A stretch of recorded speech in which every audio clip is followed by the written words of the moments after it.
আর আপনি নিজেকে এত ছোট কেন মনে করছেন? আপনিও আল্লাহর সেই বান্দা, যে বান্দা আমি, যে বান্দা আর 10 জন মানুষ। আল্লাহ পাক আপনাকেও ভালোবাসেন, আল্লাহ পাক অবশ্যই আপনাকে ভালোবাসেন। জীবনের দীর্ঘ সময় পর্যন্ত আপনি আল্লাহকে ডাকেন নাই, আল্লাহ আপনাকে ফেলে দেয় নাই। আল্লাহ আপনাকে খাওয়ান, এখনো পরান, বাঁচিয়ে রেখেছেন, আল্লাহ নিয়ামত দিয়েছেন। আল্লাহ আপনাকে ভালো না বাসলে এমনি করেন?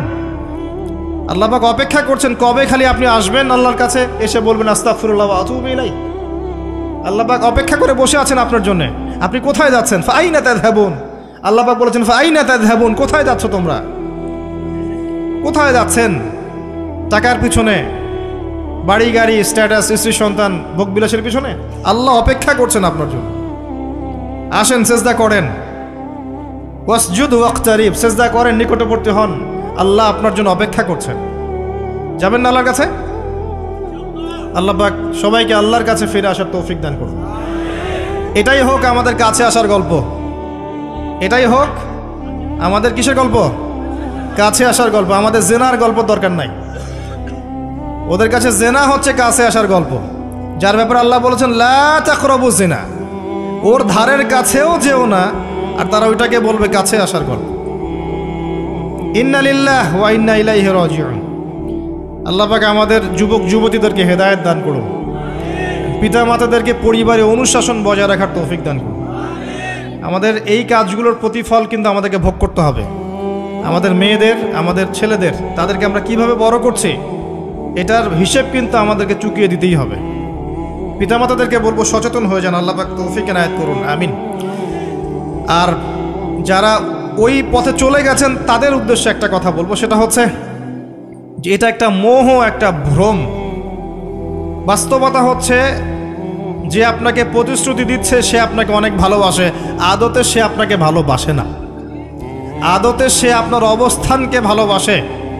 আপনি আজ হোক আর কাল হোক এটা বুঝতে পারবেন যে সে আপনাকে ভালোবাসে না, আপনার অবস্থানকে ভালোবাসে। আপনার অবস্থান যদি ভালো থাকে সে আপনাকে ভালোবাসবে, অবস্থান ভালো না থাকলে ভালোবাসবে না। একইভাবে আপনি একটা মেয়ের কাছে যে ভোগবিলাস চাচ্ছেন, একটা ছেলে একটা গায়রে মাহরাম মেয়ের সাথে ফ্রি মিক্সিং করলে তার একটাই উদ্দেশ্য থাকে, সেই মেয়েটাকে ভোগ করা। সুযোগ পেলেই সে মেয়েটাকে ভোগ করে ফেলবে। আর একইভাবে এই মেয়েও দেখবেন আপনার যতটুকু সামর্থ্য আছে, অর্থবিত্ত যা যা আছে, এটাকে সে ইউজ করার চেষ্টা করছে তার স্বার্থে। বাস্তবিক অর্থে দুজন দুজনকে ভালোবাসে না মোটেই, দুজন দুজনের স্বার্থকে ভালোবাসে। ভালোবাসা আল্লাহর পক্ষ থেকে আসে। কখন আসবে? যখন আপনি হালালের উপর থাকবেন, যখন আপনি বিয়ে করবেন হালালভাবে। অচেনা একটা মেয়ের প্রতি দেখবেন আল্লাহ পাক এমন ডিভাইন একটা লাভ দিয়ে দিবেন, ওয়াজআলা বাইনাকুম মাওয়াজ্জাতা ওয়া রাহমা। আল্লাহ পাক তার পক্ষ থেকে উভয়ের মাঝখানে হৃদ্যতা, ভালোবাসা, মহব্বত দান করবেন। বলুন সুবহানাল্লাহ। এটা ডিভাইন, আল্লাহর পক্ষ থেকে আসবে, ঐশ্বরিক। আর বাকিটা হচ্ছে পৈশাচিক, শয়তানি, প্রবৃত্তির দাসত্ব, ভোগবাদী। এগুলো খেয়াল রাখবেন। এতে করে যা হবে, আপনি একবার আপনার ইজ্জত হারায় ফেললে কখনো ফিরে পাবেন না। অদ্ভুত বিষয়, মানে এই বিষয়গুলোকে আমরা কিছু মনেই করি না এখন। আমরা কিন্তু কিছু মনেই করি না, মনে করি এটা একটা মানে সোশ্যাল কালচার। গার্লফ্রেন্ড বয়ফ্রেন্ড থাকবে, একটা সোশ্যাল কালচার। এভাবে যে কত ছেলে কত মেয়ে, লক্ষ লক্ষ কোটি কোটি নিত্যদিন জেনা করছে, আল্লাহ ভালো জানে। আল্লাহ পাক আমাদের যুব সমাজকে হেদায়েত করুন, আমিন। আর যে প্রশান্তির জন্য আপনি তার কাছে যাচ্ছেন সেটা তার কাছে নাই। প্রশান্তি আছে কোরআনের কাছে, প্রশান্তি আছে নবীর সুন্নায়, প্রশান্তি আছে আল্লাহর জন্য সেজদায়। তার আল্লাহর জন্য আল্লাহকে স্মরণ করে আপনি কাঁদবেন, প্রশান্তি পাবেন। আল্লাহর জন্য কিছু কাজ করবেন, তার দিনের কোনো খেদমত করবেন, প্রশান্তি পাবেন। আল্লাহর কোরআনের 10টা আয়াত মুখস্থ করেন, মনে এমন শান্তি আসবে যেটা আপনি কোথাও পাবেন না। আমি চ্যালেঞ্জ করে বলছি আপনাকে, আপনি আল্লাহর কিতাবের আজকে গিয়ে 5টা আয়াত মুখস্থ করেন, অর্থটা পড়বেন, কয়েকবার চর্চা করেন, মানুষের শুনান, আপনি মনে এমন একটা প্রশান্তি পাবেন যেটা পৃথিবীর কোনো জায়গায় পাবেন না। এখানে প্রশান্তি এত এত বেশি মাত্রায় আসবে, যার খবর যদি ওই পশ্চিমারা জানতো তাহলে আমার কলিজায় বোম মেরে উড়িয়ে দিত। কথা বুঝতে পারেন নাই? আল্লাহর পথে চললে যে প্রশান্তিটা পাওয়া যায়, এর খবর যদি ইসলামের শত্রুরা জানতো তাহলে মুসলিমদের কলিজায় পারমাণবিক বোমা মারত। তারা জানে না কি প্রশান্তি এখানে পাওয়া যায়। আপনি যে প্রশান্তির জন্য এখানে যাচ্ছেন এটা ওখানে নাই। কোরআনের কাছে আছে, সেজদায় আছে, নামাজে আছে, তাহাজ্জুদে আছে, আল্লাহর জিকিরে আছে। আর নেককার স্ত্রীর কাছে আপনি প্রশান্তি পাবেন। এটা আল্লাহ আপনাকে গিফট দিয়েছেন। আদম আলাইহিস সালামকে আল্লাহ পাক দিয়েছেন না? তার একাকী বোধ হচ্ছিল জান্নাতে, আল্লাহ পাক সঙ্গিনী সৃষ্টি করেছেন। এখানে আপনি প্রশান্তি পাবেন, বাকিগুলো প্রশান্তির উৎস নয়। পরে দেখা যাবে ওখানে ছ্যাঁকা খেয়ে তারপরে মাদক সেবন করবে, তারপরে মিউজিকের কাছে যাবে, তারপরে দেখবেন যে পতিতালয়ে যাচ্ছে, তারপরে অহেতুক গুন্ডামি করবে, জীবনটা উচ্ছৃঙ্খল হয়ে গেল। কেউ কেউ আত্মহত্যাও করবে, কারণ হচ্ছে ওই যে শুরুতে একটা মেয়ের সাথে প্রেম করে ছ্যাঁকা খেয়েছে, ওখানে প্রশান্তি খুঁজেছে, শয়তান এদেরকে নিয়ে খেলেছে, এক পর্যায়ে দুজনের জীবন নষ্ট করে ফেলেছে। আদতে কি হলো, মুসলিম উম্মাহ থেকে 2টা নক্ষত্র ঝরে গেল। হয়তো ওই যুবককে দিয়ে দিনের কোনো খেদমত হতো, এখন আর হলো না। হয়তো ওই যুবক তার যৌবনকালটা ইবাদত করে কাটাতে পারতো, আরও সে ছায়া পেত, আর পেল না। শয়তান সাকসিড, শয়তান জিতে গেল। এ হচ্ছে বাস্তবতা। বাস্তবতা বোঝেন, আল্লাহর কাছে ফিরে আসেন। আল্লাহ আপনার অপেক্ষা করছেন, আসবেন না আল্লাহর কাছে? এটাই হোক আল্লাহর কাছে আমাদের কাছে আসার গল্প। আল্লাহ পাক আমাদেরকে তৌফিক দান করুন, আল্লাহুম্মা আমিন। তো সুন্নতের কথা বলতে গিয়ে আসলাম। নবী সাল্লাল্লাহু আলাইহি ওয়াসাল্লামের সুন্নাহ আমরা যেন আমাদের সামগ্রিক জীবনে পালন করার চেষ্টা করি, আল্লাহ পাক চেষ্টাটা যেন কবুল করেন, আমিন। এরপরে আছে সালাতের কথা, তারপরে আছে আপনার যাকাতের কথা। নিসাব পরিমাণ সম্পত্তি হয়ে গেলেই যাকাত দিতে হবে। এটা নফল কিছু নয়, ফরজ জিনিস। যদি আপনি সামর্থ্যবানদের যাকাতগুলো কালেক্ট করতে পারতেন, কেউ যদি পারত, দেখতেন এই যাকাতের অর্থগুলো দিয়ে এত মানে বিগ প্রজেক্ট করা যেত, যেটা আপনি কল্পনা করতে পারবেন। এটা কিন্তু নফল কিছু নয়, দিতেই হবে, বাধ্যতামূলক। যাকাত আল্লাহ পাক এই জন্য ফরজ করেছেন যাতে করে সমাজের মধ্যে ধনী এবং গরিবের সাম্য বজায় থাকে। এটা গরিবের হক।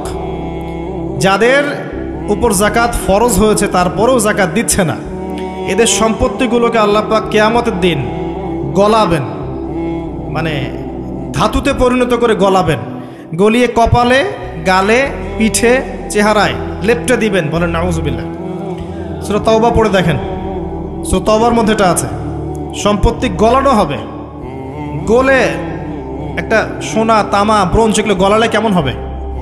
এগুলো উত্তপ্ত করে যদি গায়ে লাগিয়ে দেওয়া হয় কেমন শাস্তি হবে? বলা হবে এটাই সেই তোমার সম্পদ যা তুমি সঞ্চয় করেছিলে, আজকে এটা আযাব ভোগ করো। নাউজুবিল্লাহ। এটা সমাজের সাম্য বজায় রাখে, গরিব আর ধনীর মধ্যে একটা ব্যালেন্স বজায় রাখে। এটা গরিবের হক। যখন আমরা যাকাত দিব না, গরিব মানুষের মাথাপিছু যে মানটা আছে জীবনযাত্রা, এটা আরও কমে যাবে। এটাতে শুধুমাত্র একটা রাষ্ট্রেরই উপকার হয় না, ব্যক্তি পর্যায়ে উপকার হয়। যখন ব্যক্তি পর্যায়ে যাকাত চলে যাবে সবার হাতে হাতে, দেখবেন আজকে যে খেতে পারছে না সে কালকে দুবেলা খেতে পারবে ইনশাআল্লাহ। আর অনেক মুসলিম আছি আমরা যারা সালাত পড়ি, যাকাত দেই না, আছি না? যাকাতকে আমরা ফরজই মনে করি না। যদি বলা হয় ইসলামের 5টা পিলার বলেন, বলবে কালিমা, নামাজ, রোজা, হজ, যাকাত। যাকাত সবচেয়ে শেষে, তাই না? যাকাতকে পাঠাইছে সবচেয়ে শেষে, অথচ আল্লাহ বলেছেন কালিমা, তারপরে সালাত, তারপরে যাকাত, তারপরে সওম, তারপরে হজ। যাকাতকে গুরুত্ব দিন, এটা ইসলামিক অর্থনীতির মূল ভিত্তি। যাকাতের উপরে আল্লামা তকি উসমানী শাইখের একটা বই আছে, এই বইটা পড়তে পারেন, অত্যন্ত চমৎকার। যাকাত নিয়ে বিস্তারিত আলোচনা করা হয়েছে এবং যাকাত কিভাবে মানবতার উপকার করবে এটা বলা আছে। আজকে এটা টপিক না, আমি না হলে অনেক লম্বা কথা বলতে পারতাম। আল্লাহ পাক আমাদের সবাইকে যাকাত দেওয়ার তৌফিক দান করুন, আমিন। এরপরে সওমের কথা বলেছেন, সওম ইনশাআল্লাহ সামনে আসবে, আমরা সবাই রাখবো। আল্লাহ পাক আমাদের সবাইকে 30টা সওম, পুরো মাস সওম রাখার তৌফিক দান করুন, আমিন। এবং সওমটা শুধু না খেয়ে থাকার, পিপাসার্থ থাকার নাম নয়, বরং আল্লাহ পাকের যাবতীয় নিষেধ ছেড়ে দেওয়ার নাম কিন্তু সওম। এটা একটা হিজরত, মানে আল্লাহ পাক যত বিষয় নিষেধ করেছেন এগুলোকে ছেড়ে দেওয়ার নাম কিন্তু রোজা বা সওম। শুধু না খেয়ে থাকার নাম সওম নয়। না খেয়ে থেকে কেউ যদি গালি দেয়, গীবত করে, সুদ খায়, জিনা করে, তার কি রোজা হবে? হবে না। আল্লাহ পাকের নিষেধগুলো বর্জন করলে পরে রোজা হবে ইনশাআল্লাহ। এর উদ্দেশ্য কি? তাকওয়া অবলম্বন করা। কুতিবা আলাইকুমুস সিয়াম কামা কুতিবা আলাল্লাযিনা মিন ক্বাবলিকুম লাআল্লাকুম তাত্তাকুন। উদ্দেশ্যটা কি? লাআল্লাকুম তাত্তাকুন। আল্লাহ পাকের নিষেধ না ছাড়লে কি কেউ তাকওয়া অবলম্বন করতে পারবে? অতএব সিয়ামের মূল উদ্দেশ্য কি? তাকওয়া অবলম্বন করা, আল্লাহ পাকের যাবতীয় নিষেধগুলোকে বর্জন করা। আল্লাহ পাক আমাদেরকে সিয়াম রাখার মতো রাখার তৌফিক দান করুন। রমজান মাসে আমরা ইফতার করাবো বেশি বেশি ইনশাআল্লাহ। বেশি বেশি মানুষকে ইফতার করাবেন, বেশি বেশি নফল দান সাদাকা করবেন, জাকাতগুলো দিয়ে দিবেন। রমজান মাসে কিয়ামুল লাইল করবেন, তারাবির নামাজ সুন্দর করে লম্বা করে পড়বেন। রাকাত সংখ্যা নিয়ে ঝগড়া করেন না। আমরা যে কাজগুলো করি ঝগড়াটা বেশি করি। কোয়ালিটি দেখবেন আল্লাহ, কোয়ালিটি, কোয়ান্টিটি না। নামাজটা কেমন কোয়ালিটি সম্পন্ন ছিল। এবং এই রমজান মাসের সবচেয়ে বেস্ট নিয়ামা হচ্ছে কোরআন। এই মাসে কি হয়েছে? কোরআন নাজিল হয়েছে। এই কোরআনকে সময় দিতে হবে। যারা কোরআন তেলাওয়াত করতে জানি না, রমজান মাসে শিখতে হবে। যারা জানেন তারা খতম দিবেন, তেলাওয়াত করবেন, খতম দিবেন। যারা আরও ভালো জানেন তারা গবেষণা করবেন, পুরো কোরআনটা গবেষণা করবেন। পারা যাবেন ইনশাল্লাহ। আল্লাহ পাক সবার আগে আমাকে, অতঃপর আপনাদের সবাইকে তৌফিক দান করুন, আমিন। এবং দিনের জন্যে তালিম করবেন, ইমানের আলোচনা করবেন, মসজিদে দার্স দিবেন, ইফতার করাবেন, গরিবদেরকে সাদাকা করবেন, ওসর দিবেন, ফিতরা আদায় করবেন। রমজান মাসটাকে একটা ইসলামের ইবাদতের সংস্কৃতি বানিয়ে ফেলবেন। রমজানের প্রতিটা মোমেন্টকে কাজে লাগানোর চেষ্টা করবেন। আল্লাহ পাক সবাইকে তৌফিক দান করুন, আল্লাহুম্মা আমিন। ইফতার একসাথে করবেন, বাসায় সবাই একসাথে ইফতার করবেন। একটা কমিউনিটি, একটা মানে কি বলবো, ইসলামের উৎসব যেন বিরাজ করে। পরিবারের ছোটরা দেখবে যে আজ রমজানে আমরা সবাই একসাথে ইফতার করি। একটা বড় থাল কিনবেন বাসায়। এই বড় থালে খাওয়া কিন্তু সুন্নাত। একটা বড় থাল যেখানে পরিবারের সবাই সদস্য মিলে খাবেন। বাচ্চা কাচ্চা, ছোট ছোট বাচ্চারা দেখে দেখে বড় হবে যে আমরা রমজান মাসে বাবা মা সবার সাথে বসে খেয়েছি এভাবে। ওদেরকে হাদিয়া দিবেন, রোজা রাখলে উৎসাহিত করবেন, রোজা রাখলে গিফট দিবেন, হাদিয়া দিবেন। যে আম্মু তোমার বয়স যদিও রোজা ফরজ হয় নাই, রাখার চেষ্টা করো, যদি রাখতে পারো তাহলে আমি তোমাকে একটা গিফট কিনে দেব। রাখতে উৎসাহিত করেন, দেখবেন ইনশাল্লাহ এই চর্চাগুলো পরবর্তীতে ওদের মধ্যে তাকওয়া নিয়ে আসবে ইনশাল্লাহ। আমাদের মনে আছে আমরা যখন ছোট, রোজা ফরজ হয় নাই, আমাদেরকে এভাবে বকশিস দেওয়া হতো, রোজা রাখলে 10 টাকা দেওয়া হবে। তখন অবশ্য 10 টাকার মান এখনকার 100 টাকার চেয়ে বেশি ছিল। আর আপনার টাকার মান দিন দিন কমবেই,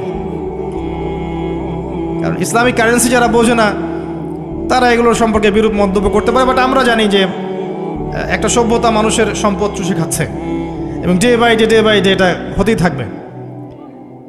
যাই হোক, ওই টপিকে আর গেলাম না। তো আমাদেরকে পুরস্কৃত করা হতো এভাবে, উৎসাহিত বোধ করতাম। কয়টা রেখেছি? 7টা, তারপরের বছর 10টা, তারপরের বছর 15টা। এভাবে করতে করতে দেখবেন আপনার বাচ্চা রোজা রাখা শিখে যাবে। এবং সওম রাখলে শরীরের কোনো ক্ষতি নাই, উপকার ছাড়া। ক্ষতি আছে? কোনো ক্ষতি নাই, কোনো ক্ষতি নেই উপকার ছাড়া। সবচেয়ে বড় কথা হচ্ছে যারা খেতে পারে না ওদের ফিলিংসটা আপনি বুঝতে পারবেন। আপনিও বুঝতে পারবেন যে না খেয়ে থাকা এটা কেমন। আল্লাহ পাক যে খাওয়াচ্ছেন আমাকে, এটা কত বড় নিয়ামত ছিল। আল্লাহ পাক আমাদের সবাইকে রমজান মাস পর্যন্ত পৌঁছে দিক এবং রমজানে 30টা সওম পুরো মাস রমজানের যাবতীয় কাজের সাথে আদায় করার তৌফিক এনায়েত করুন, আমিন। আর সম্ভব হলে রমজান মাসে উমরা করবেন।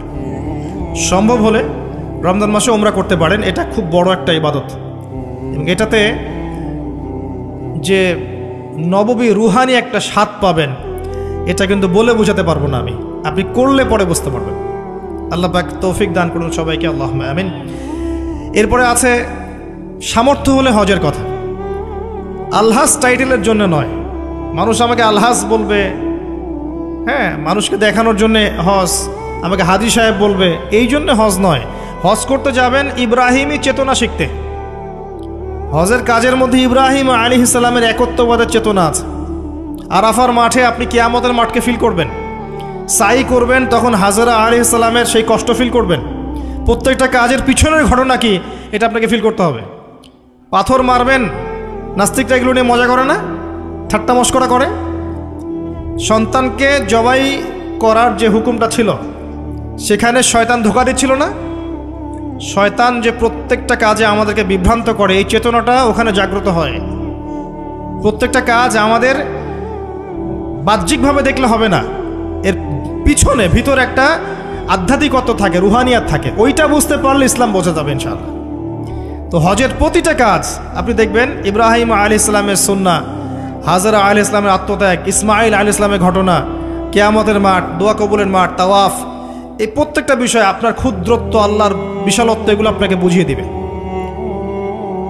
শুধু আলহাজ টাইটেলের জন্য নয়, বরং আল্লাহর কাছে আত্মসমর্পণ করার জন্য, প্রকৃত ইসলাম বোঝার জন্য হজ করবেন। আল্লাহ পাক তৌফিক দান করুন।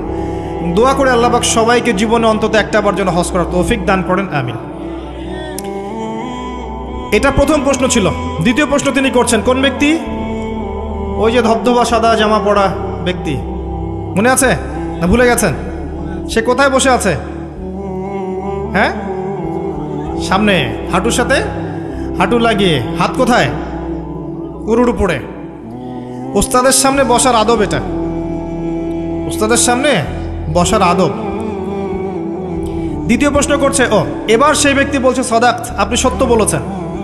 এবার পাশে ছিলেন উমর রাদিয়াল্লাহু আনহু, তিনি বলছেন ফা আজিবনা লাহু, আমরা অবাক হয়ে গেলাম। ইয়াসআলুহু ওয়া ইউসাদ্দিকুহু, সে নিজেই প্রশ্ন করলো, নিজেই আবার সত্যায়ন করছে। কে এই ব্যক্তি?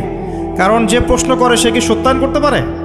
আপনি জানতে এসেছেন, একটা বিষয় জানতে এসেছেন, উত্তর পেলেন, আপনি নিজেই বলছেন হ্যাঁ আপনি সত্য বলেছেন, তার মানে আপনি আগে থেকে জানেন, তাই না? এবার দ্বিতীয় প্রশ্ন করছেন তিনি, ইয়া মুহাম্মদ, বলেন সাল্লাল্লাহু আলাইহি ওয়াসাল্লাম, আখবিরনি আনিল ঈমান, আমাকে ঈমান সম্পর্কে বলুন। এখন নবী সাল্লাল্লাহু আলাইহি ওয়াসাল্লাম বলছেন আল ঈমান, ঈমান হচ্ছে আন তুমিনা বিল্লাহ, তুমি বিশ্বাস করবে প্রথমত এক আল্লাহর প্রতি, ওয়া মালাইকাতিহি, তার ফেরেশতা মণ্ডলীর প্রতি, ওয়া কুতুবিহি, সমস্ত আসমানি কিতাবের প্রতি, ওয়া রুসুলিহি, সমস্ত নবী রাসূলগণের প্রতি, ওয়াল ইয়াউমিল আখির, পরকালের জীবনের প্রতি। 6 নাম্বার, ওয়া আন তুমিনা বিল কদরি খাইরিহি ওয়া শাররিহি, এবং তুমি ঈমান আনবে, বিশ্বাস করবে তাকদীর বা ভাগ্যের ভালো মন্দের প্রতি। এই 6টা বিষয়ের প্রতি মনে বিশ্বাস করবে, মুখে স্বীকার করবে এবং কাজে বাস্তবায়ন করবে, এর নাম হচ্ছে ঈমান। মনে থাকবে? কয়টা বিষয়?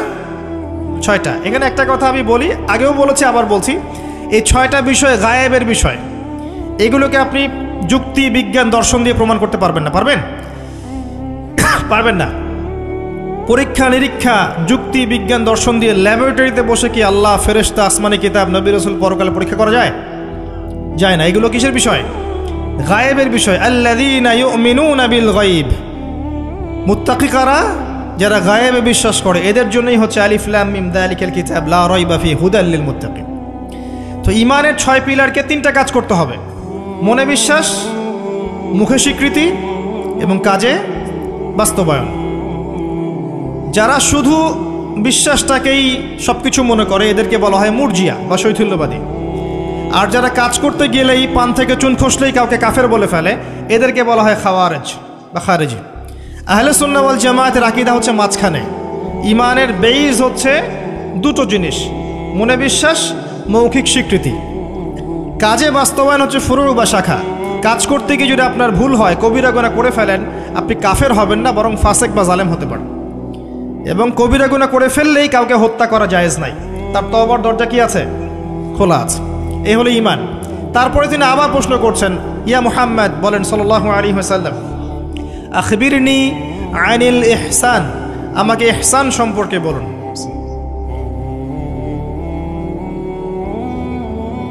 তখন নবী সাল্লাল্লাহু আলাইহি ওয়াসাল্লাম বলছেন, আল ইহসান, ইহসান হচ্ছে আন তা'বুদাল্লাহা কাআন্নাকা তারাহ, তুমি এমনভাবে আল্লাহর ইবাদত করবে যেন তুমি আল্লাহকে দেখতে পাচ্ছ।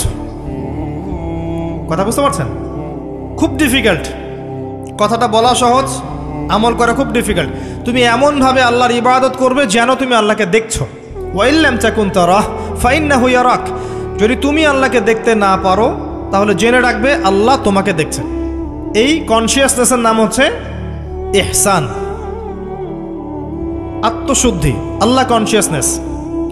যদি কারো মধ্যে ইহসান থাকে, সে কি পাপ করতে পারবে? সে কেউ যদি ফিল করে যে আল্লাহ আমাকে দেখছেন, প্রত্যেকটা কাজে, ইবাদতে, ব্যবসায়, মুআমালাতে, সামাজিক বিষয়ে, চাকরি বাকরি, ওয়ার্ল্ড অ্যাফেয়ার্স, প্রত্যেকটা বিষয়ে যদি কেউ মনে করে আল্লাহ আমাকে দেখছেন, তাহলে কি কারো পক্ষে পাপ করা সম্ভব? এই চেতনাটা আল্লাহ পাক জাগ্রত করতে বলেছেন। আল্লাহ পাক আমাদের সবাইকে আমলে, আকীদায়, মুআমালাতে ইহসান দান করুন, আল্লাহুম্মা আমিন। আর এই ইহসানের সাথে একটা শব্দ সম্পর্কিত, এর নাম হচ্ছে তাকওয়া। একটা আপনাদের এখানে সি বিচ আছে না? ধরেন একটা সি বিচের মধ্যে কিছু কাচের টুকরা ফেলে দেওয়া হয়েছে, ছোট্ট একটা জায়গায় সৈকতে কাচের কিছু টুকরা ফেলে দেওয়া হয়েছে। আপনাকে বলা হলো যে এর উপর দিয়ে হাঁটেন। এখন আপনি কিভাবে হাঁটবেন? নর্মালি হাঁটবেন না পাগুলো ফেলে ফেলে খুব কেয়ারফুলি হাঁটবেন? এই হাঁটাটা হচ্ছে তাকওয়া। এই হাঁটাটার এক্সাম্পল হচ্ছে তাকওয়া। মানে এই কাচের টুকরাগুলো হচ্ছে গোনাহ, শয়তানের ট্র্যাপ, ফাসাকি, জুলুম, অন্যায়, অত্যাচার, পাপ। এখান থেকে বেঁচে বেঁচে আপনাকে পা ফেলতে হবে, এর নাম তাকওয়া। আর কখন ফেলা সম্ভব হবে? যখন আমি ফিল করব আল্লাহ আমাকে দেখছেন। এই কনসিয়াসনেস না থাকলে এটা হবে না। টেবিলের তল দিয়ে আপনি ঘুষ দিচ্ছেন, যে নিচ্ছে সে যদি ওই সময় চিন্তা করে আল্লাহ আমাকে দেখছেন, নিতে পারবে? ব্যবসা করছেন, মাপে ওজন কেউ দেখছে না, কাস্টমার দেখে নাই, আপনি দেখছেন, বুঝতে পারছেন। আপনি যদি ওই সময় চিন্তা করেন যে আল্লাহ আমাকে দেখছেন, এ দেখে নাই, আপনি কি কম দিতে পারবেন? পারবেন না। বোনের সম্পত্তি আপনি সিস্টেম করে নিতে পারেন, বোন শিক্ষিত না, বোঝে না, আপনি চিন্তা করছেন আল্লাহ তো আমাকে দেখছেন, পারবেন নিতে? প্রতিটা কাজ যদি এতটুকু মানুষ ফিল করে যে আল্লাহ আমাকে দেখছেন, আপনি পারবেন না করতে। এরপরেও যদি পাপ হয়ে যায়, দেন তওবা করে ফিরে আসতে হবে। আল্লাহ পাক সবাইকে তাকওয়া অবলম্বন করে তৌফিক এনায়েত করুন।